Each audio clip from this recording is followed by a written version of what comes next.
Just another thirsty Thursday. But only one more day till Friday. And that's only one day from Saturday. And Saturday is better than Sunday. It's not Monday, Tuesday, Wednesday, Friday, it's Thursday. It's not Monday, Tuesday, Wednesday, Friday, it's Thursday. Thursday. Whoa, Thursday is the day that we take for granted. Because we know our Friday plans could be slanted. But today's only 2 days from the weekend. And only 36 hours from hanging with our friends. Something tells me this day will go fine. And for dinner I think I'll have a glass of wine. Cause it's Monday, Tuesday, Wednesday, Friday, it's Thursday. It's not Monday, Tuesday, Wednesday, Friday, it's Thursday. It's not Monday, Tuesday, Wednesday, Friday, it's Thursday. It's not Monday, Tuesday, Wednesday, Friday, it's Thursday. Thursday, over the hump day, Thursday. The end is inside day, Thursday. It could be worse day. Oh, it's Thursday. That Randy Hughes and Joe Achiever is brewing some more beer at the brewery for the weekend today. It's not Monday, Tuesday, Wednesday, Friday, it's Thursday. It's not Monday, Tuesday, Wednesday, Friday, it's Thursday. It's not Monday, Tuesday, Wednesday, Friday, it's Thursday. It's not Monday, Tuesday, Wednesday, Friday, it's Thursday.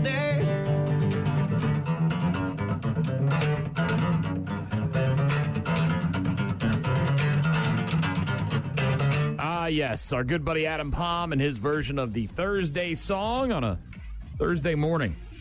35. Already mild outside compared to the last couple of days. It's a warm front, Brian. Did get a dusting of snow. Obviously, some spots could be slick as you headed into work this morning. So be careful. Watch out for black ice and slippery intersections.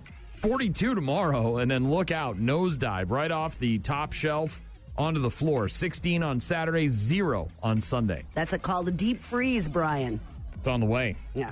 They're warning. Yeah. There's lots of warnings, issues, 30 and below warnings. and all that stuff. So Sunday and Monday are not going to be great if you've got to do None of the anything. days are going to be great until Wednesday. We're looking at 0 on Sunday. We're looking at -2 for a high on Monday. Yeah. Single-digit highs on Tuesday, and then maybe back into the 20s by Wednesday. So what did you say, deep freeze? Deep freeze, that's All what it's right. called. It's called a deep freeze. And there is dusting, as you mentioned, some places a little bit more than others, so be careful. I was very slick in our part. I almost fell coming into the building. If your refrigerator or freezer takes a crap this weekend, just move it all outside, and you'll be good to go until next week when you can get them replaced. Like frozen bubbles, do the shirt thing. Snow, right? Yeah. You got a hot boiling water, you throw it up in the air. Is that... It's kind of cool. Okay. It's a one-time deal. Office Cora going to join us later on. Find out what's happening with her. Hear what's going on around the 715 this weekend. Also, fitness trends for 2025. Bad news, happy music later on. The friggin' sports, daily check-ins. And as always, if you want to get in touch with us, visit rockmornings.com for all our contact info. Rock Mornings with Brian and Gene. More from Brian and Gene is coming up. Rock Mornings with Brian and Gene. I didn't watch any of it. Did you? I did not. The farewell address. As President Biden will be leaving the Oval Office on Monday, making room for President-elect Donald Trump. He had his farewell address last night talking about, I don't know, Decades in the 53 years, I guess, of working in Washington, and also warning the country about oligarchy. After 50 years of public service, I give you my word. I still believe in the idea for which this nation stands. A nation where the strengths of our institutions and the character of our people matter and must endure. Now it's your turn to stand guard. May you all be the keeper of the flame. May you keep the faith. I love America. You love it too. God bless you all. Sounds like a soda commercial.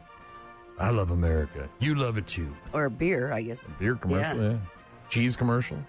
So Pickles. Monday, what time is do we know on Monday? I think it happens at like 11, right? Okay. Somewhere around there. And then, of course, the big warning, the big ominous warning about oligarchies. I want to warn the country of some things that give me great concern, and that's the dangerous concentration of power in the hands of a very few ultra-wealthy people. And the dangerous consequences if their abuse of power is left unchecked.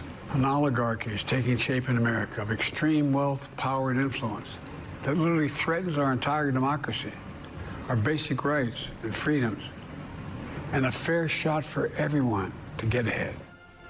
You're right. It's 11 o'clock on Monday. Biden also using his farewell speech last night to announce one of his most ambitious proposals. He wants an amendment to the Constitution to, quote, make clear that no president is immune from crimes that he or she commits while in office. Biden had some other ideas, said there should be higher taxes on billionaires, stricter rules on campaign contributions, 18-year term limits for Supreme Court justices, and a ban on stock trading for members of Congress. So he squeezed all that into his farewell address. He gone. So apparently the ceremony will be everywhere on Monday. ABC, CBS, all the CNN, news C-SPAN, channels. Fox, MSNBC, anywhere you want. Plus, there's a live stream on the National Park Service, I believe. Yeah. Trump taking office, the oath, the whole 9 yards on Monday. Locally, in Eau Claire, Chippewa Falls. Is this about the brewery? Yeah, so I don't know how I feel about this. Because obviously, like, they sold the brewery to Molson Coors, 9-10 years ago, whatever it was, 7-8 years ago. And they want it back. Or they would like to buy it back. But how do you fault businessmen from doing business, right? The market changes, things are different. A big, huge national, international corporation comes along and says, hey, look, we'll keep brewing your beer. We'll keep it the same name. We just want to buy, your share of the pie when it comes to beer, right? Oh, your brand. Your Your logo, brand, essentially. Right. So that's kind of the American dream, right? For a lot of people, at least it used to be. But now, two brothers, former presidents of the Jacob Leinenkugel Brewing Company, are trying to buy the Chippewa Falls Brewery back from Molson Coors, who plans to close it starting tomorrow. In a statement yesterday, Jake and Dick Leinenkugel said they are profoundly saddened by the parent company's decision to close the brewery in Chippewa Falls, which opened way back in 1867. Yeah. 2 years before the city was even established. I didn't even realize that. I knew it was old and it had been around for a long, long time, but I didn't realize it had been around predated the community almost. Well, I mean, obviously there were people there and the city was there and the streets were there, but I'm just saying in terms of the city being established. The closure, of course, means that Leinenkugel's beer will be brewed entirely in Milwaukee, except for the small batches made exclusively for the Leine Lodge, which will remain open. Also, 56 brewery workers losing their jobs. They are committed to exploring every avenue to preserve this vital part of our history. Mm-hmm. Tried to enter in an agreement to start discussions with Molson Coors about acquiring the brewery with the goal of maintaining its operations under Leinenkugel family leadership. However, the brothers say that Molson Coors CEO declined, saying that the company is committed to the Leinenkugel brands. Spokesperson with Molson Coors says, with its rich history and incredible lineup of beers, Leinenkugel's has been in yada, yada, yada. Again, I don't think they've heard from them now for a couple weeks, but they're hoping that something happens. One of the oldest breweries in the United States, by the way. I hope it works out. I know it won't. Unfortunately, just as a pessimist, it feels like this isn't going to happen. But you hope it does. And look, again, I see a lot of people questioning, why didn't you not sell, 7-8 years ago, things were different, right? And they probably had promises that, hey, look, we're going to keep the brewery open and we're going to keep everybody employed and all this other stuff. And the promises changed. And then things changed and times changed or whatever. Not what we wanted to have. I give them credit for realizing how important this part of the community there is. And, and just saying, look, we're trying. Wildfires, of course, still an issue in California. However, red flag warnings expired. Yes, they did. For much of L.A. last night. Good news for the firefighters. Obviously, yesterday there were some pretty heavy winds. Around 88,000 people remain under evacuation orders, with another 84,000 under evacuation warnings due to the wildfires in L.A. County. The Palisades and Eaton fires, along with several smaller blazes, have burned a combined 38,600 acres in L.A. County. Containment of the fires has grown after firefighters took advantage of lighter winds to clear wider containment lines around the Palisades and Eaton footprints. There's been an overwhelming outpouring of generosity, by the way. Obviously, we've heard about some of those stories. I just saw Dave Grohl was cooking chili yesterday. A bunch of other celebrities, obviously, pitching in, not to mention the residents doing what they can, Salvation Army, the Red Cross, everything. Officials offering tips for the thousands of evacuees who are expected to return to their neighborhoods this week. What to look for, what to expect, what to do. And air quality remains very poor. That's the other thing about it. That I was kind of surprised that we haven't really seen anything from this. I mean, usually when the Canadian wildfires are burning in the summertime or spring, we get a lot of that air quality control. I think it's so low. But yeah. Health officials urging people to take precautions, including avoiding outdoor activity if possible and wearing some N95 masks as they, wait for that to clear. Mm-hmm. Yeah. A lot of websites, a lot of social media sites offering before and after photos, and that's when you really get a glimpse of the scope, yeah. Back to Eau Claire. A letter written by the Eau Claire city and county officials calling on the state attorney general's office to address drop-offs of homeless people. Transports from other jurisdictions that do not involve arrests or pursuits are being called into question over the legality of those situations. I've heard stories about this in La Crosse as well.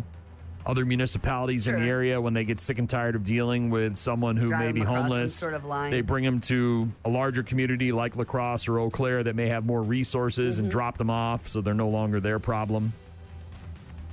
One of which is an incident that involved a St. Croix County Sheriff's Office. In the letter, the agency said to have dropped off a woman at a Quick Trip, eventually being found naked in front of a motel. The woman had mental health issues, did not exhibit the need for intervention or being in a crisis. Deputies who made contact with the woman in Hudson due to complaints gave what Sheriff Knutson said was a courtesy ride to Eau Claire. The woman had expressed to deputies she wanted to go to Milwaukee. Obviously, they're not a taxi service. Eau Claire, the furthest deputies would take her. Eau Claire Police Chief Matt Rokas was asked if it would have been helpful for some communications. He says, I'm not going to answer that. Apparently, it's been a years-long issue. He said, we have a good relationship with our regional law enforcement partners. We do meet regionally, periodically. This is an issue that I have brought up at those regional meetings. And now, of course, they're looking at the state for some help trying to figure out what's going on here. But again, if you're La Crosse, Eau Claire, Madison, Milwaukee, a larger community, it's probably confusing, and you're surrounded by smaller communities that don't have a Salvation Army or a charity situation or a warming center or the things that, the resources that larger community has, then yeah, you could probably see this being an issue. Rock Mornings with Brian and Gene. We'll get to sports in a bit. Also some Metallica. Right now, it's 3 Days Grace. Rock Mornings with Brian and Gene. Find them online at rockmornings.com. Metallica, Until It Sleeps, on Rock Mornings with Brian and Gene. Bucks over the Magic last night. Pretty defensive-minded, but no problem whatsoever for the Milwaukee Bucks. These first two at least, so 2 more to go here on the homestand. Yeah, beat the Magic last night, 122-93. Their second win in a row. Their 5th out of their last 6 games. They're off tonight. They're at home again on Friday night against the Raptors at 7 p.m. Badgers have won 6 in a row. And now what? They look to make it 7 on Saturday at USC, 2 o'clock on the Big Ten Network. However, they're keeping a very close eye on the Wildfires as they got to, of course, go out west. And they got to see how that's going to impact their situation. But as of right now, everything is on schedule. They're going to play USC Saturday at 2 o'clock on the Big Ten Network. But obviously, if anything changes, keep you updated on that. NFL Divisional Round kicks off on Saturday as well with the Texans at the Chiefs at 3:30 on ABC, ESPN, and ESPN+. All right. That game followed by the Commanders at the Lions, 7 o'clock on Fox. And then on Sunday, 2 more games, Rams at the Eagles, 2 o'clock on NBC and Peacock, and that game will be followed by the Ravens at the Bills, 5:30 on CBS and Paramount+. Really looking forward to that one. It should be a hell of a match. College Football Playoff National Championship game will be on Monday night at 6:30 on ESPN. You've got number 8 Ohio State taking on number 7 Notre Dame. Elsewhere in college football, Texas quarterback Quinn Ewers declaring for the NFL Draft, announced in a video on social media yesterday the decision ends a career at Texas that saw him help revived the program from a 5-7 season in 2021, leading the Longhorns to their only 2 college football playoff appearances in 2023 and in 2024. So, yeah, he's been pretty successful in college. He's got Arch Manning climbing up his back, and it's time to make his move to the NFL. So he'll be a part of the draft coming up in, April? Speaking of the draft, and maybe you didn't see this, or I should get some more information before I bring it up, but didn't know some wide receiver that was going to be in the draft just turned himself in for a deadly accident that happened in December? Yeah, so there was I can't remember his name or what team he plays for. I remember seeing the stories. Yeah, so he apparently had a hit and run with like a 78-year-old guy where he killed the guy and left the scene and didn't report it. Not only did he not help the guy but he also didn't call police. And so he was on the run, I think, for a few weeks and finally turned himself in. But yeah, I'm assuming his NFL or any playing career is going to be over for a while as he deals with that. Herman Hall, 78-year-old former Marine, was killed in the crash. 2 other people were injured, traveling across the center line, speeding, and then crashed head-on to that vehicle. And then apparently like you said, and then turned himself in. So sounds like he won't be in the draft. No. I'm guessing it's going to be a while before that guy is in society if he gets convicted. Sports on Rock Mornings with Brian and Gene. We've got some Star Set in just a bit. They're going to be at the Lacrosse Center next Friday night, a week from tomorrow, along with Asking Alexandria and Eva Under Fire. You can go to riverfrontrevolt.com for tickets and information. All ages show, 2 nights, 7 bands. It's next Friday and Saturday at the Lacrosse Center. Rock Mornings with Brian and Gene on your rock station. Star Set with Toxic, their latest on Rock Mornings with Brian and Gene. We'll see them at the Lacrosse Center next Friday night, along with Asking Alexandria and Eva Under Fire. Tickets online at riverfrontrevolt.com. All ages show. 2 nights, 7 bands. It's going to be a hell of a weekend, man. Can't wait. It really is. Cannot 2 wait. nights of music and Lacrosse Center. Get the tickets now. Make your arrangements for going out to eat and having some drinks, maybe places to stay, and enjoy that 2 nights of music in January when you really, really need it, and it's been a while. Yeah. It has been a while. Television tonight, the series premiere of the reboot of Hollywood Squares. That'll be on CBS. This has got Drew Barrymore as the center square, hosted by Nate Burleson. No. Law & Order returns tonight on NBC. Also, Law & Order SVU and the missing person drama Found also returning tonight on NBC. A lot of the shows back from their winter break. Over on Max today, the 55th streaming premiere of season 55 of Sesame Street on Max. So they do it on Max and then they have it on PBS, right? Isn't that the deal? Like a week later with Sesame Street? That's how it's going? I didn't know that. All right. But yeah, the 55th season premiere of Sesame Street on Max today. If you want to check that out. I'm not a fan of that. I gotta be honest. I understand why it helps them have funding and all that crap, but like, that was the nice part about Sesame Street. It was free. It was on PBS. Mm-hmm. You could watch it as a kid. You didn't have to wait till the subscription or whatever. But season 5 premiere of Harley Quinn on Max as well today, and season 2 premiere of Castlevania on Netflix. Also today, the premiere of the behind-the-scenes limited series SNL 50 Beyond Saturday Night. That's on Peacock. Guess what? I got a fever. And the only prescription is more cowbell. I guess they go into quite some detail about the cowbell sketch. That's cool. It's called SNL 50 Beyond Saturday Night. It's on Peacock. It streams today. On my list of things to watch is that Saturday Night Live movie, Yep. the 90 minutes Yep. before the first episode. I got to look at that. Also today on Amazon Prime, Unstoppable. Jarrell Jones stars in a true story about a guy named Anthony Robles who defeated the odds and earned a spot on the Arizona State wrestling team. Jennifer Lopez plays his mom in that movie. Late night shows. Fallon has got Kenny Chesney and Brooke Shields. Anthony Anderson will be on with Jimmy Kimmel.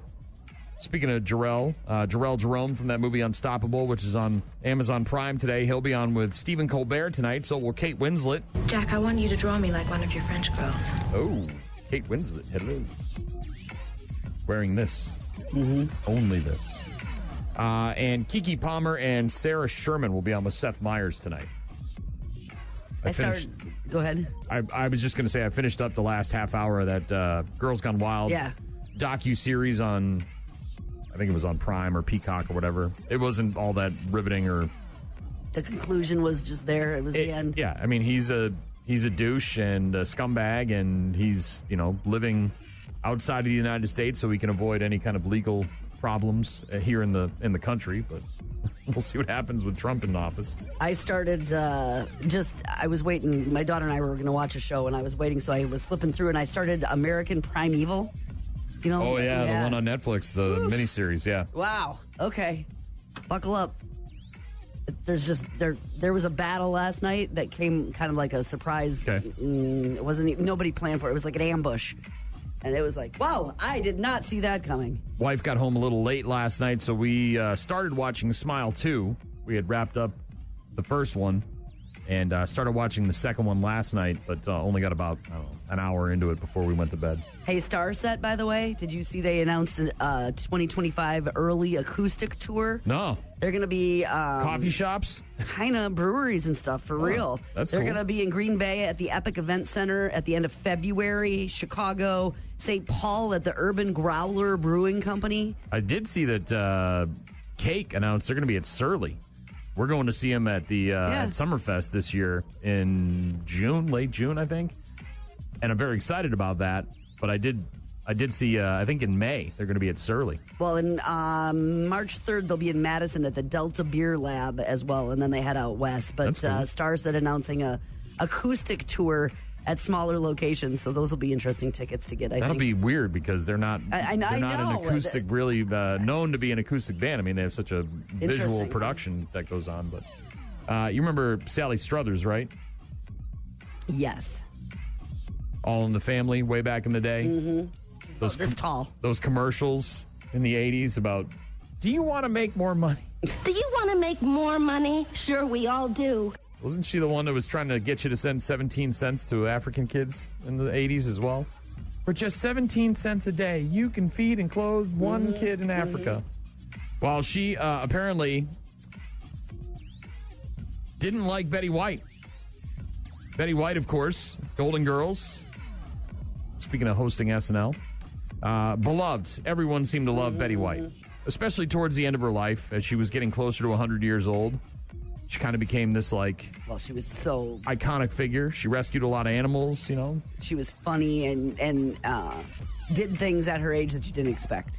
Well, apparently she fat-shamed Sally Struthers at one point, and Sally Struthers was just on, a podcast talking about it, and I just found out. I didn't have such a great experience with her. Very passive-aggressive woman. We went to her house once to work on a pilot for a new game show. She asked her housekeeper to bring in a plate of whatever to us while we were all sitting and talking. A plate was set in the middle, and it was cookies, I think. So I reached for a cookie, and she said in front of everyone, "Oh, I wouldn't do that if I were you, dear. You don't need a cookie." Totally fat-shamed me in front of the rest of the people in the room. And I thought, gosh, that's not nice. Oh. She carried that with her for a long time. Waited until she was dead before she dropped that little hot one. Now that she's gone, I know everybody loves her. They loved her so much, and so I feel comfortable talking about her now. Now that she's dead and she can't come back and kill me. Sally Struthers on the Let's Talk About That podcast blasting Betty White. I don't know if it's blasting, but she was definitely... just said, hey, that was an unusual interaction between me as a grown woman and another grown woman. Yeah. I can't believe Betty White's been dead for almost a little over 3 years already. It's crazy.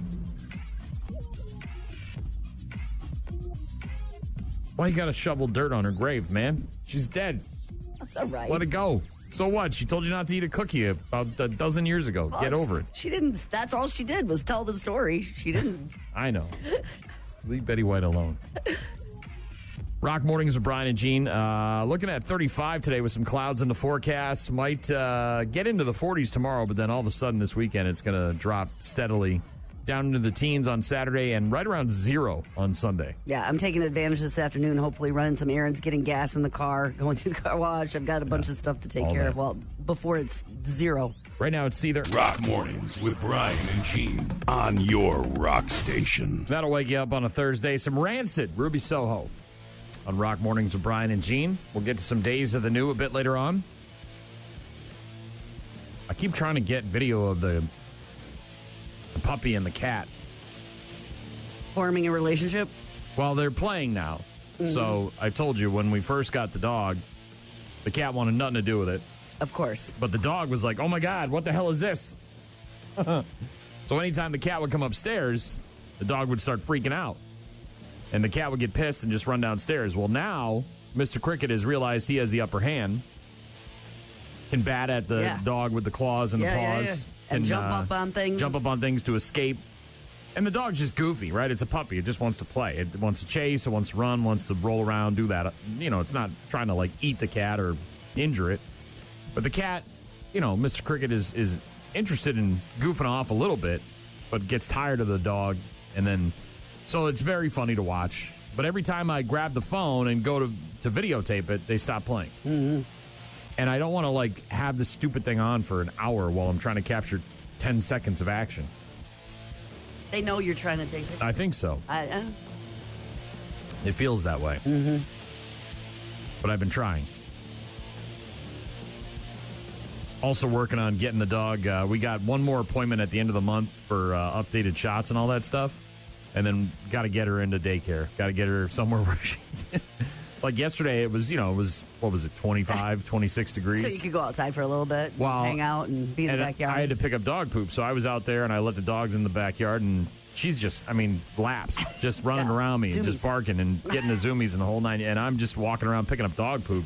And I'm like, yeah, we got to get you somewhere where you can work off some of this energy, because I vividly remember unfortunately, we couldn't take Maggie, our previous boxer, to daycare because she just didn't interact well with other dogs. And so it was kind of a fail, which was fine. She enjoyed just staying home and chilling on the couch anyways. But our previous boxer, Ali, our first boxer, she loved it. She went to daycare twice a week, and it was fantastic for us because we'd bring her on Friday, and then you pick her up Friday afternoon, and she'd be dead for the weekend. She would just kind of chill. And so you didn't have to, spend the weekend trying to entertain her or walk her all over the place. She had gotten all that out on Friday. So, yeah, we definitely got to get her into daycare. Yeah. You still take yours at all? Yeah. Okay. Wednesday afternoons. Okay. Midweek. Yeah, we usually, when we had Ali and would take her, it was twice a week. It was usually on like Tuesdays and Fridays. Get that energy out. We had to do that with Winnie because she was a lot more high-strung than Junie is. Yeah, and Ali was... lot more high-strung. We were told by the daycare lot. that she was the only dog at daycare, our boxer Ali, that never slept. Yeah. Oh, no. Never took a nap. Just 100% all the time. Winnie had to go all the time. And to dog park. When she was a puppy, like, that, we took her and she... what's this called? Lauren? I can't remember what it's called, but where they pull you on skis and, like, out in the country. Snow skis. Oh, okay. I can't remember what it's called now. Somebody's going to text. And she chased after? No, she pulled us. And she was a puppy. We hooked her up like mushing. Like mushing, but we were on snow skis, and it was like we had to, or she was nuts. Rock Mornings with Brian and Gene. We'll get back to the music in a bit with some Days of the New. Rock Mornings with Brian and Gene. Find them online at rockmornings.com. Rock Mornings, Brian and Gene. Guy named Andrew lives in Michigan. His name is Andrew Hudson. He's a TikToker and video editor and influencer, quote unquote, whatever you want to call it. Now going viral after he bought an old digital camera at a thrift store for $5, and on the SD card that was inside, over 1,700 photos. So he was using the pictures and looking online and all that stuff to try to find the owner. Yeah, tracked him down. They're an older couple who don't have copies of all of the photos. This is so great. So it was a pretty big deal when he mailed them to them, the memory card at least. They just met up in person for the first time last week and got some coffee. How cool is that? I bought the camera, tried using it, but it failed because the SD card was full. which doesn't really make sense because I just bought the camera. There's over 1,700 photos. I went full Inspector Gadget and was able to find these people on Facebook. We sent some messages back and forth. I mailed her the SD card with all of her photos on it. I was able to meet with them for coffee, and we spoke for about 50 minutes, talking a little bit about how surreal this whole story has been. But to Kathy and Tom, I kind of feel like you guys are my new friends. Oh, my gosh. Aw. Andrew Hudson from Michigan goes by A.N. Hudy, H-U-D-Y, on his various social media platforms, tracking down the original owners. How cool to get those pictures back. Getting them their pictures back. That's pretty cool. Also, kind of interesting, we've seen used diapers get put into concrete for concrete walls, right? We've seen this before. What do we do with used diapers, right? Yeah, they're great. They keep the poo and the pee in there, right? You clean up the baby, and then you put them in the trash, but where do they go? They go into a landfill. And then what? And they just sit there and they take forever to decompose, right? Because they're made of plastic and all sorts of chemicals and things like that. So people are trying to figure out what the hell to do with old diapers, used dirty diapers. And we've seen in the past that some places, some countries, are turning them into concrete. They're putting them into walls, concrete walls and stuff like that. Well, Japan is now selling a eco-friendly toilet paper made from used diapers. That's an interesting process. 2 towns started separating their used diapers from their trash last year. So, like, think recycling, right? So you get a bin, you put all your used diapers in there instead of the trash. Collected about 100 tons of used diapers. They bleach and sanitize the diapers, shred them so they can be reused. It's good for the planet, and they're cheap. A dozen rolls cost less than $3. That's very cheap. Yeah. Apparently there's a way to reuse dirty old diapers.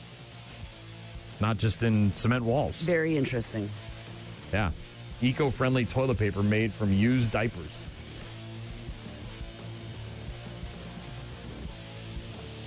Interesting. And cheap. 30,000 rolls created in the first 2 months of production.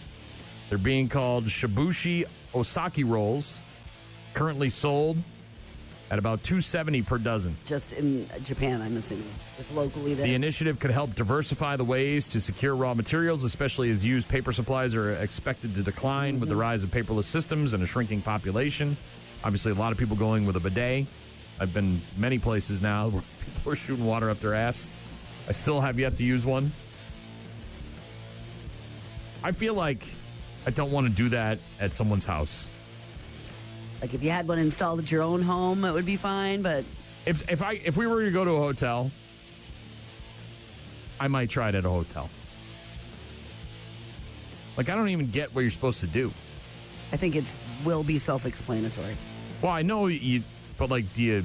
I think it'll be self-explanatory. You put it underneath. You stand up and it just happens. I think some of them are installed. Some of them have like an arm. I don't think you have to do much. Is the water really cold? I don't want cold water shooting up my rear end. I could see where you wouldn't want to go over to somebody's house for a party and then necessarily do that. But no, I mean, what if something goes wrong and now there's poo water everywhere? Help!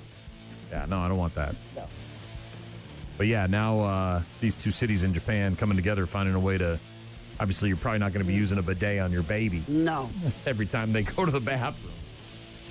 Using up some used diapers, turning it into eco-friendly toilet paper. Got Nirvana in just a bit. If you want to get in touch with us, find us online at rockmornings.com. Rock Mornings with Brian and Gene. Start your day with Rock Mornings. Struggling to keep your New Year's resolution to exercise? Not anymore. Introducing the Nokia BS, the only fitness tracker that lies. Hey, Nokia, what's my step count today? You're at the equivalent of 7 marathons. Not bad for 9 in the morning. Hey, Nokia, how many calories did I burn at lunch?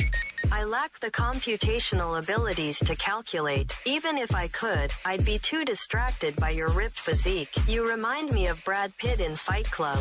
The Nokia BS. Just because you're a fat, disgusting slob doesn't mean you're a fat, disgusting slob.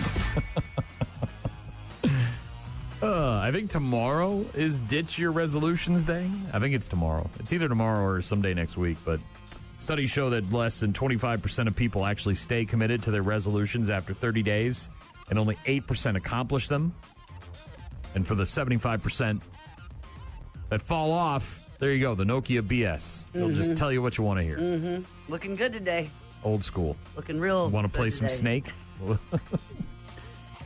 If you are looking to work out in 2025, get a little healthier. Yes. There are some experts out there that say these are some fitness trends to look out for in the upcoming year. Team sports and studio-based workouts are very trendy. The Burn boot camps, the Eupraxias, these kinds of places where there's... What'd you say, the team workout? Team sports. Team sports, well, so like pickleball. Pickleball, basketball, tennis, things like that. And studio-based workouts are trendy. Got it. 19% of people who work out regularly expect to participate in a team sport sometime this year, up from 11% in 2020. That's a lot over the last 5 years. Studio-based workouts like yoga and spin classes are up 3 points in that same time period. Yeah, that whole, team coach support mentality. Personal trainers, still popular, but they are trending downwards. 21% of people in the survey said they'd worked out with a health or wellness coach recently, which is down 25%, or down from 25% last year. That's still higher than the 18% it was in 2023, so it seems like it's in that range. And it can be expensive, too, so based on the sure. economy, Sometimes they have those at the Y, though, that will at least help you form a plan and get started and that kind of a thing and make it more affordable. More people at your gym will be on Ozempic. That is a fitness trend to look out for in 2025. The poll found that people on weight loss drugs like Ozempic and Wegovy tend to prefer working out in a gym. They're less likely to exercise at home or outdoors. Yeah, I suppose if you're going to make the jump to injecting yourself something, you're probably going to be pretty serious about it. I have a friend back in New Hampshire. Her husband, he does one of the 2 shots, and he goes for like an hour and a half long walk every day, and he's lost a significant amount of weight. Cutting back on the drinking, too, obviously. Last but not least, some fitness trends to look out for in 2025. Turning your workout into a game is now more popular than ever. This means things like the Apple Watch challenges, Fitbit badges. Yeah.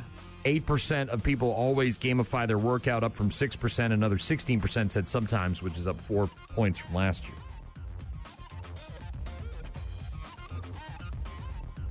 You ever seen how much those tonal things cost? The thing LeBron pimps? Those mirrors with the pulleys and whatnot? Yeah, I know what you're talking about now. It's so crazy expensive. It's nuts. Yeah. Well, at least with the warmer temperatures today, long walk with the dogs. Oh, yeah. It's been... And it won't be as mucky as it is, because it's not a sustained temperature. It's been cold, so the ground will stay frozen. Obviously, there's some snow out there in some areas, but... Very short walks when it's 0. Oh. It's super, outside, around the block, back home again. Yeah. Well, I think Remy would do okay. Probably put a sweater on her, but Fenway wants no part in that. She's old. I don't want no part in that. Fenway's old. Well, and then you have to bundle up. You got to bundle the dog up, and then you go out there, and it's like trying to pick up dog poop with a mitten on or a glove on. It's ugh. No thanks. Got Nirvana coming up in just a bit. Right now, it's nothing more than David Draymond. Rock Mornings with Brian and Gene. Find the daily podcast at rockmornings.com. Nirvana, Rock Mornings, Brian and Gene. Bucks over the Magic last night, 122-93. They're off tonight. They're at home tomorrow night against the Raptors. 7 o'clock tip. Badgers at USC on Saturday, 2 o'clock tip on that one. Should be on the Big Ten Network. Obviously, keeping an eye on the wildfire situation before Saturday's tip-off. The Ravens waiver claim for journeyman Deontay Johnson could result in an additional draft pick for Baltimore. Johnson, who was waived by Baltimore earlier this season, was claimed by the Ravens one day after the wide receiver was waived by the Texans, which was earlier this week. Apparently he was sulking and kind of a bad locker room presence, so the Texans said, see ya. And then the Ravens picked him up again, and now it might result in a conditional draft pick for the Ravens. The day after the Super Bowl, he qualifies as an unrestricted free agent. By claiming him, the Ravens will have a chance to earn a compensatory selection in the 2026 draft, depending on the contract that Johnson signs in free agency. This guy's like a ping pong ball. Bad attitude. You got to get out of here. Can't sour the locker room. Chargers head coach Jim Harbaugh said yesterday that he will have a cardiac ablation this offseason and full hip replacement surgery as well. Harbaugh, who is 61, left the Chargers' Week 6 game against the Denver Broncos after a flare-up with atrial flutter. You might remember that. Yes, I do. A type of arrhythmia that causes the heart to beat at an abnormally high rate. Harbaugh wore a heart monitor for 2 weeks during the season, and now he's going in for an ablation. I think that's where they burn your heart valve or something like that. Also getting hip replacement surgery. It's got a busy offseason. Yeah. And the Eagles fan, the viral Eagles fan, has issued a statement finally after going viral over the weekend for calling a Packer fan, a female Packer fan, a dumb, ugly C word, amongst other things that he said to her. Is he apologizing? He, of course, they found him pretty quick. The Eagles have banned him from ever attending a game at the Link ever again, and he got fired by the company that he works for, which is a business solutions company that preaches diversity and inclusion and all that crap, and this guy's out there calling people the C word. Caldwell releasing a statement. New York Post has it, if you want to read it. He says, while attending an NFL game last Sunday to support my beloved Philadelphia Eagles, an incident occurred that I deeply regret. What began as banter with two Packer fans sitting near me escalated to something more serious, and I said things that were unacceptable. In the heat of the moment, I chose unforgiving words to address one of the fans, Ms. Allie Keller. I want to sincerely apologize to Ms. Keller for those words and to my wife, family, and friends, my former employer and colleagues, Packer fans, Eagles fans, the Philadelphia Eagles, the city of Philadelphia, and all who were offended. That said, there are two sides to every story. The video clip circulating online does not reflect the full context of what transpired, and my actions were not without provocation. I will live with this experience, and I am certainly paying a personal price. For those that don't know me, this incident does not reflect my values or the respect I have for others, and is not indicative of the person I am. I did read that the guy from the Packer side is kind of, if you go to Barstool, you'll see they got a write up on him. The fiance? Yeah, he's kind of shady as well. Like there's some stuff about him. Not that like I'm accusing him of anything, but he like tried to get people to pay for his trip on to go to the game, and like posted a bunch of stuff about going in there and seeing what it's like. And so like I don't know. It depends on how you look at it. I guess it's the scope of which you view things. Because he says that it was completely unprovoked. They were there, and I guess it doesn't.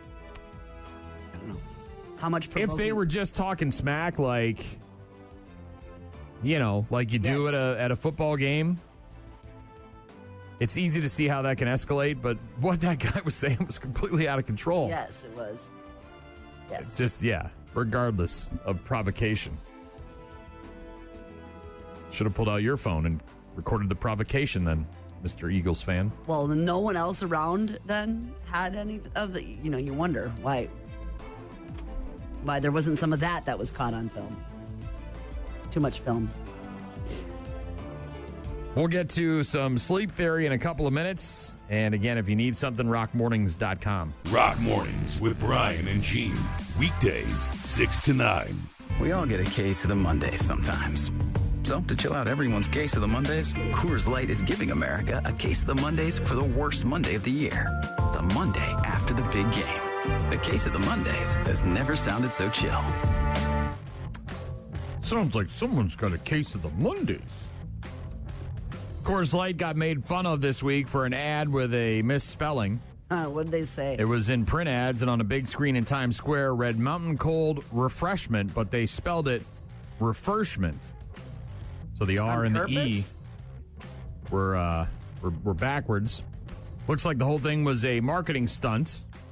I tell you what, as a person who posts things on Facebook for a number of years and social media for business accounts and things like that, if you want to get people to interact with your post, misspell something or get the date wrong, and they will hammer you. They will come out of the woodwork and let you know how you effed up. So maybe they did that. Oh, yeah, of course. It's genius. It's like, I don't know how often you do this, but if you play games on your phone, Candy Crush or pool or golf or whatever it is, there's always ads. Inevitably, there's an ad. Yeah, sure. In the ads, they're advertising other games that they want you to download, right?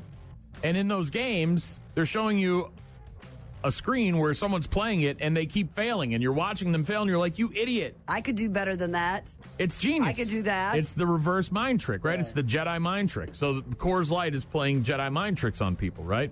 The whole thing a clever marketing stunt. They're just announced that they are temporarily changing their name to Mondays Light. So people can go out and buy a case of the Mondays instead of a case of Coors Light. The press release kept up the claim that the typo was a mistake, but that they had a whole ad campaign locked and loaded before the misprint. They even did a poll and found that 41% of people think that the Monday after the Super Bowl is one of the worst days of the year. Mm-hmm. Well, it's long been talked about whether that should be a day off. So now they are selling 12 packs of Mondays Light nationwide for a limited time. You can also win some by posting a photo after their ad runs during the Super Bowl. You can Google Coors Light Case of the Mondays if you want to find out more. But when I was... it's still just Coors Light in a can, and it's just a different name. It's just called something different. When I visited with our friend and listener Carl in England, who found us online and listened, and then came to visit us and went to a Guns N' Roses show, and then we went to see him and his son. He can't believe we don't get the Monday off after the Super Bowl off. He's like, it's your biggest thing. Like, I don't care what they do, whether they move it to a Saturday or they give us Monday off. That's what I said. But do something. Saturday. Like, seriously, like. Move it to a For Saturday. years, we've known that production is down. It doesn't do anybody any good to go in the day after. Why not Saturday? Well, he also. I think the reason behind Sunday is because, number one, that's the day that. It's the day that most of the games happen, right? Up until recently, most NFL games are on Sundays, right? So you keep in that whole schedule thing. I think number two, Sunday nights tend to be when everybody's winding down from the busy weekends. You're having a family meal. You're sitting in front of the television. Parties, though. They might have more. I get it. I'm saying, like, that was, I think, the mindset behind doing it on Sundays. But look, times have changed. Let's change with the times. It rolls off the tongue really well. Super Bowl Sunday. Yes. And there's history. I understand it's not as easy as moving it, but he was just baffled by that. Trump's coming. He's taking office. Maybe they can get to him and be like, "Hey, look, dude, let's have a new national holiday." By the way, Fox, I think, is get him some Diet Cokes. He'll be all about it for free without an antenna on. I think you can stream it for free. The Super Bowl. Yeah. So my mother can watch without having to have a bunch of different things. Have you ever bought anything at a store that's locked up? Like the product I want is locked up? Yeah, and you got to go and find somebody? Yes. What was it? Perfume. Okay. Expensive? No, but... They lock all that stuff up now. They lock it all up. $30, I think. It was $30. I just bought, before New Year's, I just bought a bottle of champagne that was locked up. It was the first time I'd ever bought alcohol that was so expensive, they had it locked up. And it was only $60. So I was like, that doesn't seem like... I mean, there's bottles of champagne out here, or bottles of wine out here that are around 40, 50, bottles of booze and all. But for some reason, they had that locked up. We did buy, it was a headlamp at a Walmart one time. And they had that locked, but it was only like $10. But the guy said that, like, because it was considered part of the trail cam stuff in the camping section, they locked all that stuff. A lot of it is because it's in a section of the store where not a lot of people are working. So they don't have eyes on it all the time. Or it's a baby formula is something that they apparently have locked up before. Apparently Walgreens has found out that is not an effective way to deal with loss in the store. That they're suffering more loss from people not buying the items than they were when people were just stealing them. CEO of Walgreens just did a big interview with Fortune magazine, said that Walgreens had a 52% increase in theft or shrink in 2020 and 2021, so they invested in increased security like locking things up. Right? Expensive hair products and who knows what else. Backfired, however, because it actually turned away business. He said it's been largely ineffective. When you lock things up, you don't sell as many of them. We've kind of proven that pretty conclusively. You better lock it up. You better lock it up. No, you lock it up. You lock it up. Lock it up. Lock it up. Stopped short of saying that they would take them out, but he did say they're working on other creative solutions to tackle the shrink problem while improving the in-store experience for people who are trying to buy those things. Interesting. I was at a big box store one time and watched an elderly man. He was trying to get a razor blades? No, electric toothbrush that was locked up. And people weren't coming and people weren't coming. Well, and that's the other thing, too. Like, the stores have less and less employees, and now they're behind the counter, and there's 8 people in line, and you got to wait, and you're like, and they weren't coming in. I tried to get somebody to help him or whatever. They finally left, and I'm sure they just ordered it on the internet then. Yeah. You know? Yeah. Well, then you're going to see more and more of that. It's, bound to happen. Elsewhere, if you're unhappy with your job and you're looking to do something new in 2025, you can certainly go online and go to LinkedIn or go to any number of job websites. Mm-hmm. Why? What's up? You could also go to plantersnutmobile.com. Oh, I saw this. I used to be able to name every nut that there was. And that used to drive my mother crazy because she used to say, Harlan Pepper, if you don't stop naming nuts. Planters, much like the Wienermobile, for Oscar Mayer, has got a nutmobile. It's so cool. It's a big giant peanut on wheels. Yes, it is. And very much like the Wienermobile. They're looking for 3 people to drive around the country in the nutmobile. It's the Wienermobile's less sexy cousin. And starting in June, you'll be a brand ambassador for a year, driving it around the country to different events as part of their Peanutter Squad. That's so fun. They got a Peanutter Squad. I'm having nuts. Gene's having nuts.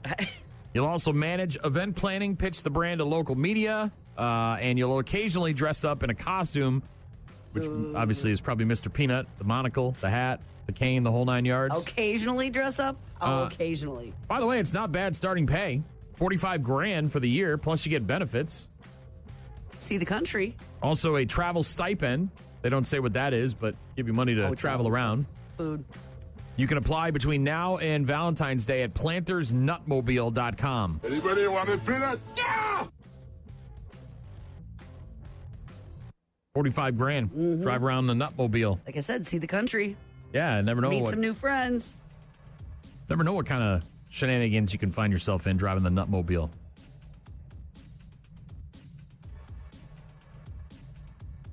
$45,000. I guarantee you'll be popular when you arrive at places. Plantersnutmobile.com to apply for that job. Through February 14th, you got a couple more Valentine's weeks. Day. Get your stuff together. Kind of cloudy. Looks like 35 today. Same thing tomorrow, but high of 42, and then dropping down into the teens on Saturday. Looks like 0 for a high on Sunday. Here's I Prevail. Rock Mornings with Brian and Gene. Find them online at rockmornings.com. I Prevail with Hurricane on Rock Mornings. National Fig Newton Day. Meh. National Quinoa Day. Oh, I'll take a Newton. I could eat a whole sleeve of Newtons, probably. I do not really care for quinoa. There was a quinoa salad that I had that had like mint in it. It was weird because it was like you don't think that things go together really well, but it was pretty good. Had like chickpeas and quinoa and mint. Also, Appreciate a Dragon Day. Like Trogdor? Like Trogdor. Thatched roof cottages. With the S? Consummate V's. Trogdor was a man. Appreciate a dragon. Dragon Man. Appreciate a Dragon Day, National Fig Newton Day, National Quinoa Day. We got Office Cora coming up a bit later on, talking about what's happening in her life and what's happening in the 715 this weekend. Got a message from Ashley. Question. Yes? Will you guys know at the station the Rockfest lineup before they post it online, or will they just post the lineup whenever they want? We're not really sure. I said we typically know the day of or the day before they post the lineup. We're not allowed to post anything or say anything until they post the lineup. It's their lineup. They post it first, and then we follow suit. Mm-hmm. So, Ashley, as soon as we know, we're allowed to let you know, we will tell you. She said, okay, cool, thanks. I can quit stalking their pages, LOL. I wouldn't quit. No, I wouldn't either. Because they may just drop it real fast and then send us an email and be like, hey, the lineup's out. It should be soon. Last year, it was right around this time. Yeah. Ryan texted in and said, if that Packer fan provoked the guy, it's like the rest of the NFL where the second thing will almost always be the same. I don't know, Ryan's text. Rambling. Basically saying that it's much like in any sport, you see the guy who responds as opposed to the guy who instigates, and that guy gets the flag. Tom texted in, said Super Bowl Saturday does have a nice ring to it. I agree. Think of the parties you could have. I think the NFL looks at it also from a standpoint of the Super Bowl in a town, right? Because we were in Arizona that one year to see the NASCAR race, and our friend managed a hotel, and the Super Bowl was coming that February after the NASCAR season was wrapped up. Yeah. And she said all the hotels in Arizona where she was, which is near where the stadium is, had a 4-night minimum.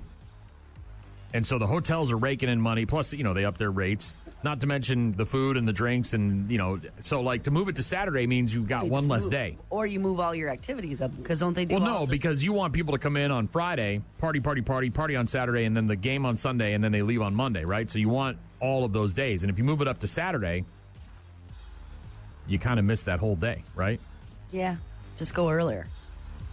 If you're going to the Super Bowl, you're not worried about probably extra night in a hotel. Someone texted in asking if there was a veteran discount for the tickets to the Riverfront Revolt. I do not think there is, unfortunately. Sorry.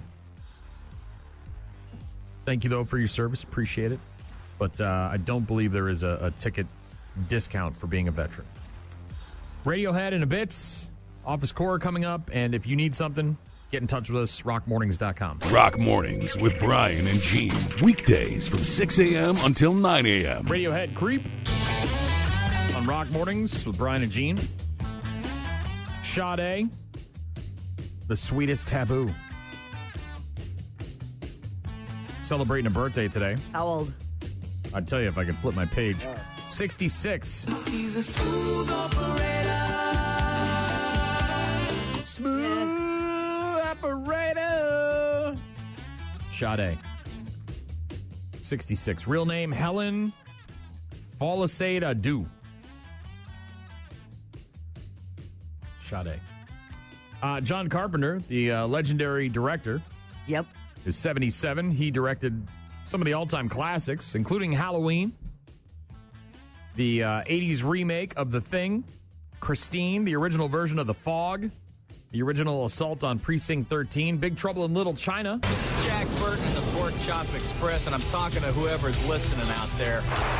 Like I told my last wife, I says, honey, I never drive faster than I can see. Besides that, it's all in the reflexes. Loved working with Kurt Russell so much. She had him in several other movies, including Escape from New York and Escape from L.A.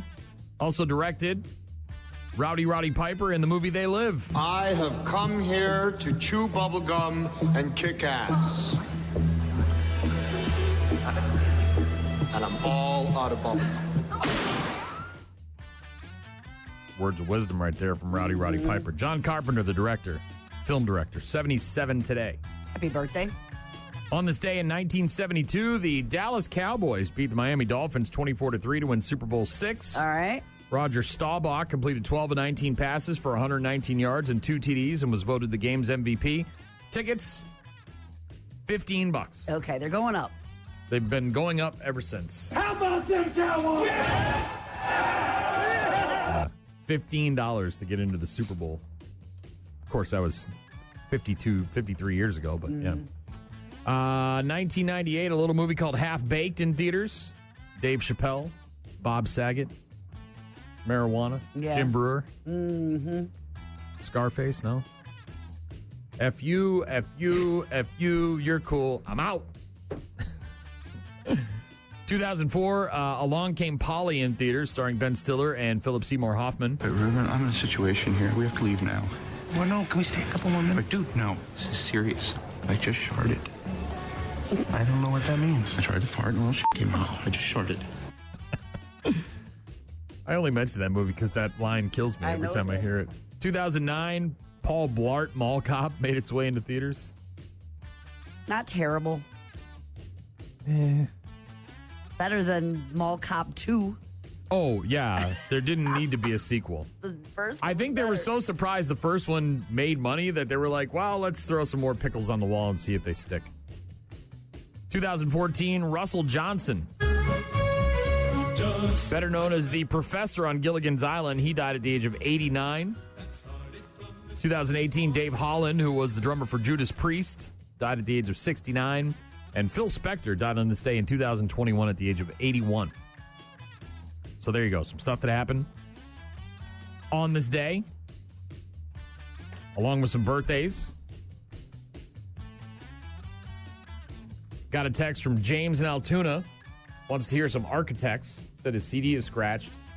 He also said on this day, 7 years ago, my son was born. Oh, happy birthday. Can you give Marshall a shout out? Happy birthday, Marshall, from your dad, James in Altoona. Have a good day at school. Who wanted to hear cookies or cupcakes or something for the class. Wants to hear some Architects. We'll get to the Architects. And again, happy 7th birthday to Marshall. That's a big deal. What do you do on a 7th birthday at school? What do you bring in? Well, whatever your parents. Cookies, cupcakes? Yeah, something. Fruit salad? No. Don't be the kid who brings in fruit not salad. Not fruit salad, probably. 7-layer dip? Probably not. I'd like someone. I'm not. It's sweets though, right? Candy? Usually. Cake? Pie? Not usually. a pie though. No, it's too hard. No, not. Not serving up pie No. on the 7th birthday? No. All right. Happy birthday, Marshall. We'll get to that Architects, and we'll talk to Office Cora in just a bit. Rock Mornings with Brian and Gene. Start your day with Rock Mornings. Rock Mornings with Brian and Gene. And each and every Thursday, just after 8 o'clock, we are joined on the phone by Office Cora. How are you? I'm great. How are you guys? Doing okay. Have you been susceptible to the crud that's been going around? I know you were sick a couple of weeks ago, but have you been able to avoid the crud? I have avoided it, but it is all around. So I'm kind of laying low when it comes to like chilling with my coworkers. Yeah, be careful. We had one that just tried to come into the studio this morning who was out earlier this week who had the crud, and I said, don't you step 1 foot inside my studio. Exactly. We got to be strong, Brian.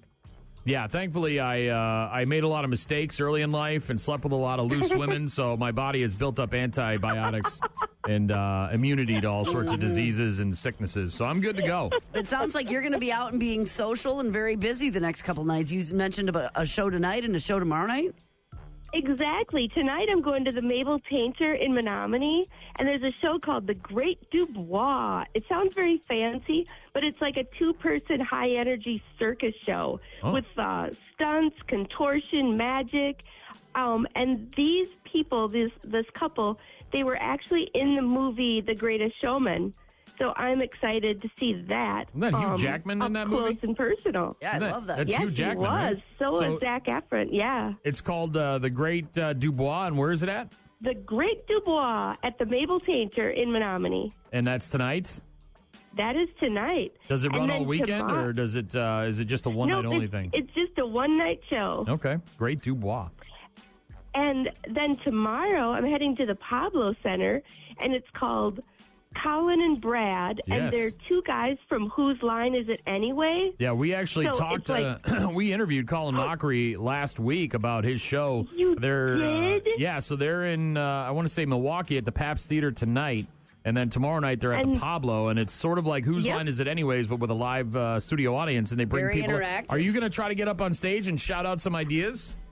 Oh, yeah, I'm doing something, and I have a big mouth, so, maybe I'll get picked. Is that big mouth where you keep your long tongue? Whoa, I said big lips. Big lips, that's right. So do you have a long tongue and big lips and a big mouth? Everything's just big in there, huh? You big in here. Brian, my tongue is relatively normal sized. Is it now? Have you measured it against anybody else's tongue? When you stick it out and see if you can touch your nose or anything like that. I stick it out and try to touch my nose with it all the time. Jean can actually do it. Can you touch your nose to your tongue? Are you serious? Yeah, I can. Well, she's got a big bulbous. Is she doing it right now? No, but have you seen Jean's nose? I mean, it's huge. She's got a big old honker. It's nonetheless my party trick. So she can't whistle. Can you whistle? Darn it. Nope, I can't whistle either. Try it. That was Try pathetic. it is dumb. She's a grown-ass woman who knows she can't. Just do it. That's because no one's ever taught her how to do it. Stop it. Is that a teachable thing? No, because I would like a lesson next time I see you in person. Well, it was in a very famous movie. I mean, she said, "You know how to whistle, don't you? You just put your lips together and blow." Yeah, I know. It's dumb. Your big lips. Maybe your lips are too big to blow or whistle. I think you're right. Wow, this went off the rails. Well, you were talking about shows and contortionists and all sorts of things, and I just got carried away. And their big mouth. So have fun at that show at the Pablo tomorrow night, and then out tonight, too. Those sound like very fun events. Do you? So I don't know exactly how the show works, but I know they asked the crowd to like shout things out for scenarios, right? That's kind of the gist of it for Colin Mockery. Yes. Do you have something already pre-planned that you're going to shout out, or are you just going to wing it, whatever comes to your mind? I do not. Do you have any ideas for me? Not off the top of my head, but I was thinking maybe you might be, a person that would do well if you were prepared. If you had a couple of things, I don't know. Again, I don't know exactly how it works. If they're going to say, okay, we're going to be two guys on a train, and somebody. You're definitely they're gonna be asking for a location. Okay, so what's your location? Cemetery. Morgue. Ooh, that's good. Ooh, Roman spa. Morgue. No. I'm writing these down. See, I was going to say inside a snow fort just because I'm a little bummed because we didn't get a lot of precipitation. Well, I think you want to I don't got enough to make a snowman or anything. If you want to stand out, you got to say something that's not only original, but odd and unique and off the beaten path. How about if you do something that's like a Connemawalk or something that's hard, that they wouldn't necessarily know the word for? They come through Wisconsin on a regular. I think they know the names, yeah. Yeah. Shatek. I like it. All right, well, just a couple. And it's fun to say. Yeah, a couple of ideas for Office Cora as she heads out. The Great Dubois, that is tonight, and that's in Menominee. And then you've got Colin Mockery tomorrow night at the Pablo. Yep, with Asking for Trouble is tomorrow at the Pablo. How's your roommates? Everybody good? You get anybody new living with you? Oh, my gosh. It's going so well. The one nurse from Virginia Beach has been riding a bicycle to work. We heard about her until this week hit. Finally, she took an Uber. It was so cold here Monday and Tuesday. Well, it's not too bad today and tomorrow, but it is going to get cold again. So she doesn't have any sort of and she only works Monday, Tuesday, Wednesday. She does like 3 12-hour shifts. So we're getting a heat wave when she doesn't have to, make it to work. Well, she can ride her bike for pleasure then instead of for purpose. Exactly. That is a good attitude, Brian. That's what I'm known for is my good attitude. Everyone says it. Yeah. Look at him coming with his good attitude. Thanks, Cora. Talk to you next week. Yes, have fun bowling. Office Cora joining us each and every Thursday just after 8 o'clock, letting us know what's going on with her and what's going on in the 715 this weekend, the Great Dubois, and, of course, at the Pablo. Whose line is it anyways? It's Colin Mockery and his right-hand man. We talked to him last week. And, yeah, you can check out our interview online, rockmornings.com, if you want to listen to that again. Our buddy James in Altoona wanted to hear that Architect, so here it is. Rock Mornings with Brian and Gene. Find the daily podcast at rockmornings.com. That is Animals from Architects for James in Altoona. Said, hey, man, you got any Architects we can spin? I said, of course we do. He said, my man. I would like to hear some. My CD is scratched AF. Then he also wanted us to wish his son Marshall a happy 7th birthday. We did that as well. He said he loved it. Thank you. And said you guys make the Chippewa Valley's morning show good again. We're trying, bro. We're trying. Also got that text. I don't know who it's from. About veteran discount on tickets for the Riverfront Revolt, which is at the La Crosse Center next Friday and Saturday night. That's right. I said I don't think there are any discounts on tickets for veterans, but I got a text from Chris, who works at Meadow Valley Log Homes, and he said in response to the guy looking for veteran discounts to Riverfront Revolt, last I knew there were tickets online at vettix.com. So my guess is that these veteran tickets through the VetTix website come with a discount. I sent that along, and he said, thanks for the info, and thanks for rocking us out every morning. You're welcome. Thank you. Also got a message from Bridget. Smartass said, known for your good attitude. Listen, if you polled every single person in this building, 99% of them would say that I have a fantastic attitude. Nobody would say that. Not one person would say that. They would be like, there's a guy who you can count on to be happy and excited about coming into work. And just all around. always with a smile on his face, never looks at the dark side of That things. glass Always is like 3/4 full. It's not even a half. It's more than that. There is no glass. He is the water. He's just the guy who gets things done. Mm-hmm. That's how they. It's not about getting things done. It's about having a good attitude. I'm never going to have a good attitude. Getting things done. I grew up with a okay. very abusive father, and you just got to deal with it. All right? I'm never going to deal with that trauma. I'm just going to bring it to everybody else's front porch and leave it right there for him. By the way, this vet text that I'm on, I don't know anything about it other than the 10 seconds I've been on it so far. But it looks like you can donate. Like if you had tickets and you weren't going, or like Gotcha. you can buy them and donate them, or you could donate them. Like, oh, we can't use these, and then they try to hook them up with people that can. Very cool. VetTix.com. The friggin' sports brought to you by donkeys in a bathtub. You ever had a donkey in a bathtub? Oh, but I like donkeys. How big of a tub? Well, much like, what is it, harassing a squirrel in lacrosse? Mm-hmm. Isn't that a law on the books? You can't do it. You can't harass a squirrel. I think we, years ago, we sent Scrady across the border with a duck on his head. You can't cross state lines. You can't cross state lines with a duck on your head. Somehow these laws end up on the books from years and years and decades and centuries ago. And they never get taken off the books. I still don't think you can like tie your horse up to in front of like on 3rd Street. Yeah, you can't tie your horse up in front of a business on 3rd Street. Stuff like that. They just never get taken off the books. Well, it sounds like that's how this whole thing came about. It is widely rumored that the law about donkeys in bathtubs is based on a bizarre case in which a donkey fell asleep in a bathtub. Then the bathtub somehow washed away during a flood down a river. Locals had to haul the donkey back home and decided to sign into law to prevent that sort of thing from ever happening again. Mm-hmm. Okay. So the New York Mets AA affiliate, I'm going to sneeze, excuse me. Okay. Bathtub donkey. Good Lord. Let me readjust yourself there.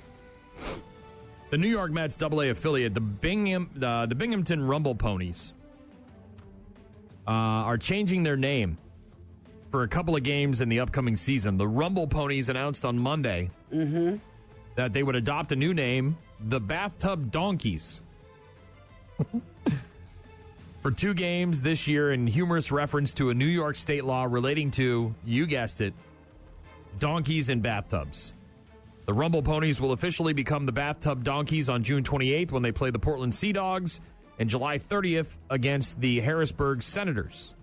And again, this is apparently based on some sort of goofy law that exists in New York State about donkeys in bathtubs. So I was just looking, it looks like it's also in Oklahoma that is a law that you can't have a donkey sleeping in a bathtub after 7 p.m. Oh, so before that, they can take a nap in the 4 o'clock, afternoon. But you're good. Yep. 7, gotta get up. Get up, donkey. Once dinner's over, you got to get that donkey back in the barn. No more bathtub for you. You can't. But yeah, you may, if you're interested and you love donkeys, maybe want to pick up a jersey on their website, maybe a T-shirt, something along those lines. They're going to have plenty of promotional items. Apparently, it's also in Arizona. What is there a problem with donkeys in tubs? Maybe back in the day there was. That's why these laws exist. They were an issue back in the day. Huh. Yeah. The friggin' sports brought to you by Bathtub Donkeys. We've got some Black Veil Brides in just a bit, and Bad News Happy Music coming up. Rock Mornings with Brian and Gene. Weekdays, 6 to 9. You're about to enter a beautiful, exciting, wonderful new world. A cockroach living in your nostril. Now that's just nasty. Add in some haven't pooped for 30 days. Poop is raining from the ceilings. Poop. And sprinkle in some hashtag Florida Man for flavor. Florida man. Florida man. Florida man. Florida man. Florida man. Florida man. Florida man quits his Burger King job, steals all of their chicken nuggets. It's bad news. Bad news. With happy music. Let's rock.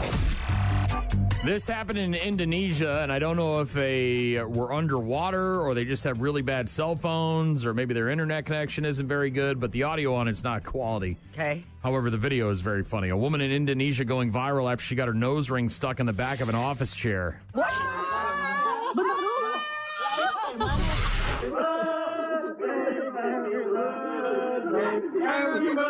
Happy birthday. She was joking around, sticking her nose in the holes in the back of her office chair when the piercing got stuck on the mesh. Nobody in the office, apparently not a single human being in that office in Indonesia, was able to free her from the nose ring in the chair. So they had to call for help. The woman and the attached chair taken into the back of a van by the local fire department. They brought her to the fire department rather than handling it there. They had to take her to the fire department. With the chair? In the back of a van. The chair, the ring, the whole 9 yards. She had to wheel her ass out with her nose connected to the chair. And then they were finally able to cut her free at the local fire department. Video of the entire rescue mission. Obviously having some fun with it. She seems pretty scared. During the ride in the back of the van with the chair, then she rides the attached wheelie chair up to the firefighters. They pretend like they're going to have to cut it off with a chainsaw, which is obviously very funny. That's fine. But ultimately, they just used some pliers and got her out of the mesh. I need to use the chair. Yeah. Yeah, they became one with the chair. Yeah. Unclear if the woman will have to pay for the damaged chair if she's figured out how to remove the ring for her own sake. Maybe take a course in how to do that. Get somebody in the office that's got some scissors or something. Not a single person had a pair of scissors to cut that chair. Which goes up your nose. Yes, Yeah, thank you, it Drew. sure did. Ay, ay, ay. How does not one person in the, like, I got a pocket knife. I'll come over there. I'll cut that chair right in half. Oh, man, I don't know if they couldn't cut it. Maybe it was metal, and it wouldn't, I mean, they needed like a snip. Snip I'll or go out to my pliers or truck. something. I got a toolkit in my truck. I'll be right back. Somebody here has got a welder. Apparently, nobody in that office has got any kind of tools or nothing in their vehicle. They did not have somebody I want on my zombie team. Get the jaws of life in here. Get this woman's nose out of that chair. Jesus. It's hard to laugh at these stories because there are serious things that occur at schools with guns and all that stuff. But a squirrel caused a school to go on lockdown earlier this week. It somehow tripped an electrical fuse that caused noises that sounded like gunshots. He is a good and smart master, and he made me this collar so that I may talk. Squirrel! Scary. My master is good and smart. It's not possible. Oh, it is because my master is smart. Yeah, squirrel got loose. Boulder, Colorado. Boulder County, the elementary school there, placed on secure status on Tuesday after a report of possible gunshots in the area. The Boulder County Sheriff's Office said the cause of the loud noise was actually from a squirrel. A little bit before noon on Tuesday, the school put on secure status. At least one report was made of the sound of possible gunshots near the school campus.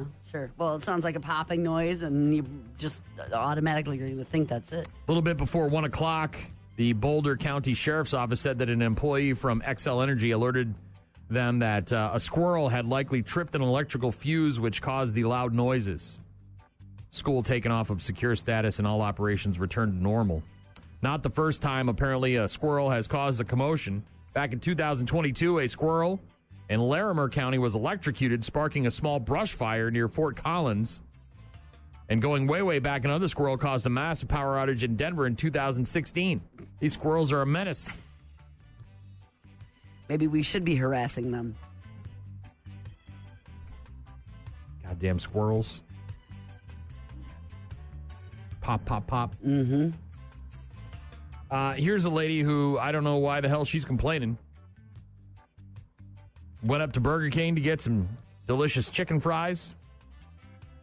Ended up with some free weed in her bag from the BK.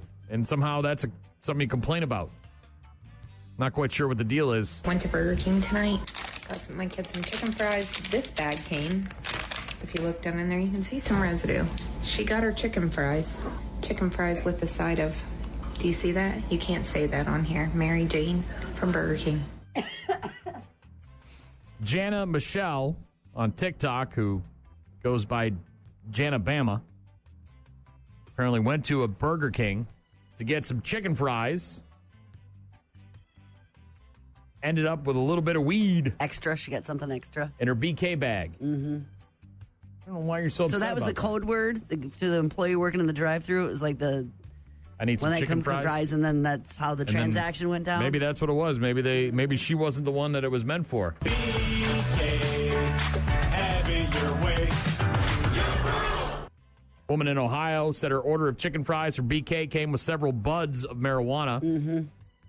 Janet Bama on TikTok posting the video on Sunday after visiting a BK in Hamilton, Ohio, saying, okay, went to Burger King tonight. Listen, I need you guys to listen. Got my kid some chicken fries. This bag came. If you look down in there, you can see some residue. Mm-hmm.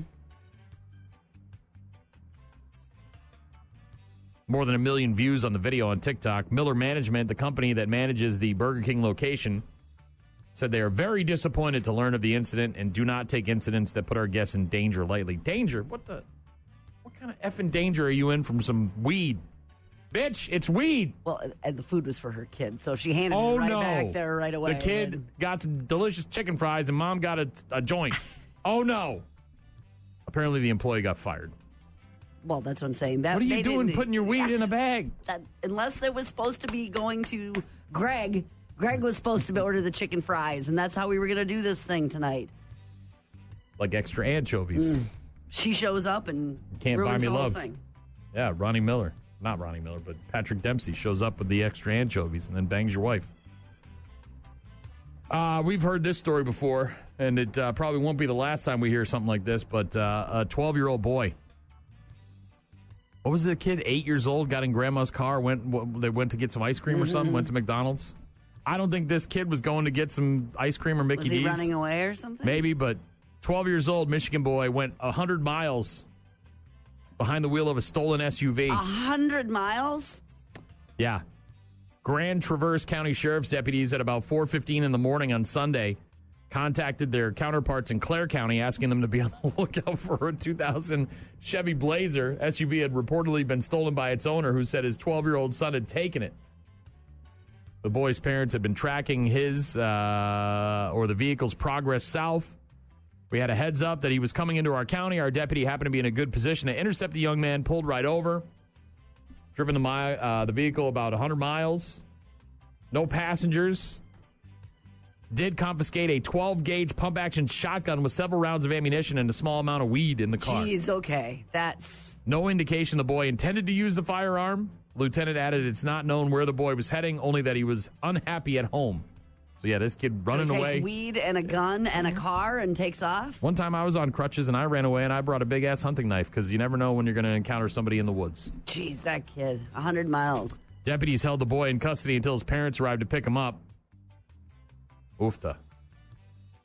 That kid's life can't be good.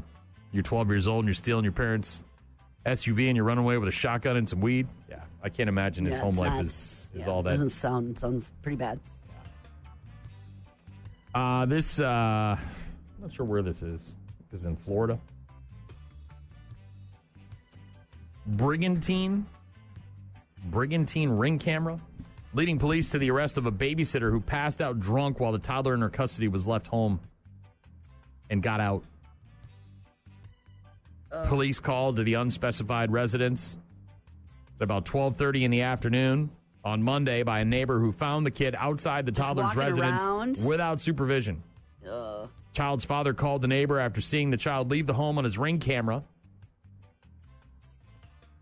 Neighbor went and got the kid who was in their care until the police arrived. Babysitter found unresponsive in the home.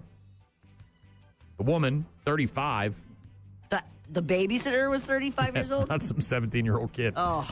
Hired by the parents through a well-known online platform used for childcare. Fat, drunk, and stupid is no way to go through life, son. Yeah, like the nannies, nanny.com kind of thing. They did not name the platform, but two different sites still had the active profiles for the woman, Jenna Davidson, from Ventor. One on Nanny Lane lists her as a kindergarten teacher with a degree in elementary education from Penn State. Police officer found her on the ground in the home, conscious but unresponsive. Investigation found that she had consumed a significant amount of the homeowner's alcohol to the point that she became unconscious and unresponsive. And the kid just leaves, opens the door, and walks out.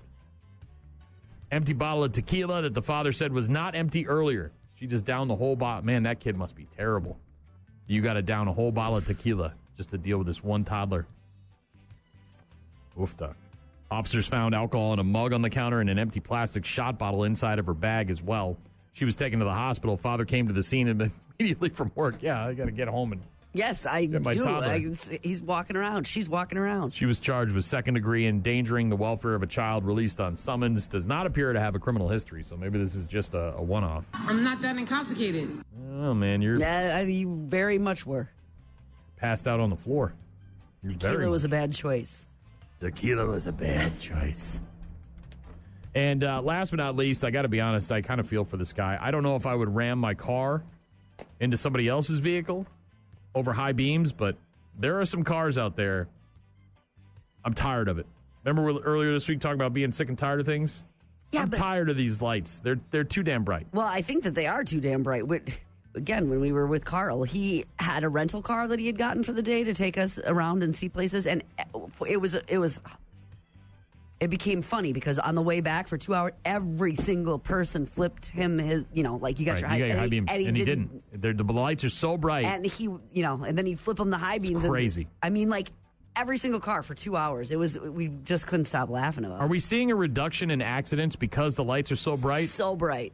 Those were so bright. Is there any evidence to that? Is there any numbers that the lights are working? Old, it's not a problem. I mean, you can see into the future. That's how bright some of these lights are. Mm-hmm. It's ridiculous. San Mateo police arresting a man from Kentucky for allegedly ramming a vehicle driven by a man he was angry for using his high beam headlights. This guy said, I've had enough of these high beams, and this guy is going to be my victim. Ram. Facebook post by the San Mateo Police Department said that at about 3:50 on Sunday, officers dispatched to a report of a hit-and-run collision. Officers responded. They were in pursuit. Possible suspect vehicle conducted a traffic stop. Suspect identified as 62-year-old Frank Falcone. Told police he was driving northbound. He saw a vehicle driving southbound with their high beams on. And I just can't take it anymore. Told the officers the bright lights upset him because of the brightness and potential radiation. All right. Okay. All right. A lot of radiation in those headlights. Probably a little tinfoil hat. Maybe a little, do you think? Okay, the bright lights, I'm with you. So he was upset about the brightness and the potential radiation. So he decided to ram the vehicle. Once the vehicle was stopped, Falcone said he decided to ram it again for good measure. The victim told police he was rammed 3 times. So this guy got him not Back once. Up. Yeah. Ram. Allegedly fled the scene as the Belmont police officers attempted to stop him. Later told police he decided to evade because on the fact that people impersonate cops. So, yeah, big-time tinfoil hat guy. Sounds like it. Radiation from headlights, impersonated cops, police arresting him on suspicion of assault with a deadly weapon, booked into the jail. Yeah, this guy. I've never once been concerned about radiation coming from headlights. Well,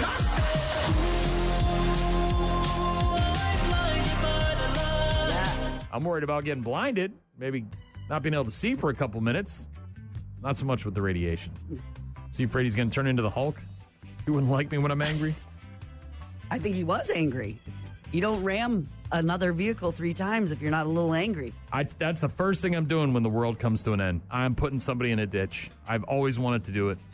It's like a lifelong bucket list dream.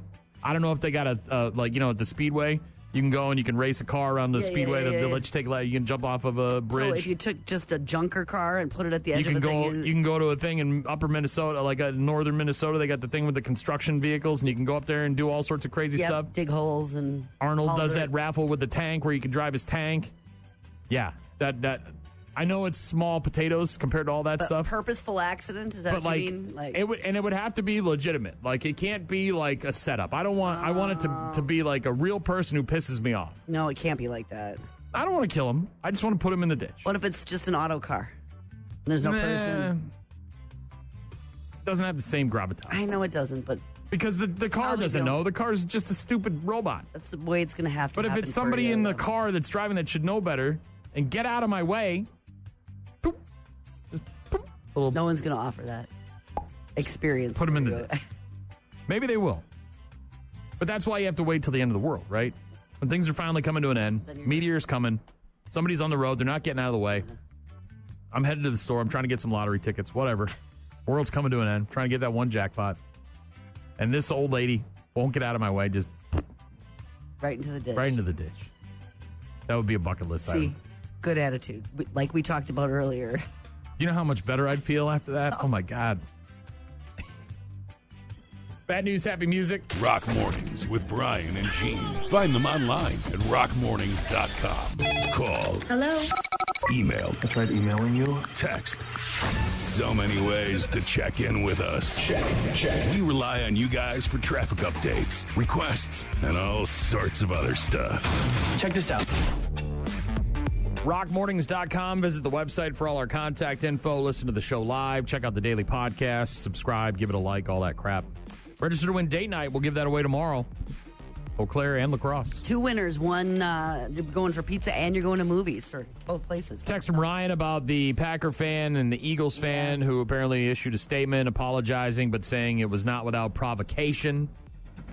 Ryan says, I totally agree. Eagles fans are the worst. His response was whiny because he got caught. Well, he apologized, but he said, hey, I didn't do that out of nowhere. I think you'd be better off just not to say anything. Just let it go away. Just leave it alone. Look, dude, you did it. It's over. You're not really that sorry. You lost your job. I mean, maybe say sorry to your wife and your kids and your family and your community. Right. But lock it down. Don't go out of the house for a while.